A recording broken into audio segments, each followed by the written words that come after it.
ბუნებრივი ღვინო არის ღვინო, რომელიც წარმოებულია ორგანული ან ბიო წესებით მოვლილი ვენახიდან და მასში მონაწილეობას იღებს ყველა ის მიკროორგანიზმები და საფუარები, რომლებიც ცხოვრობენ და არსებობენ ამ ყურძენზე.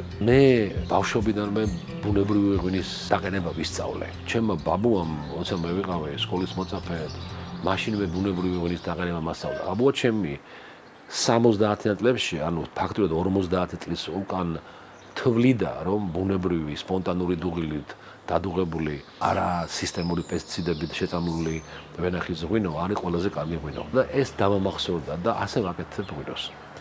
არის ასეთი აზრი, რომ ნატურალურ ღვინოს ვაყენებ, ეს უკვე კარგია და თუ ოდნავ მაინც თქვა ზადი აქვს, ან თქვა რამე ავადმყოფობა, ამას მოვითმენთ.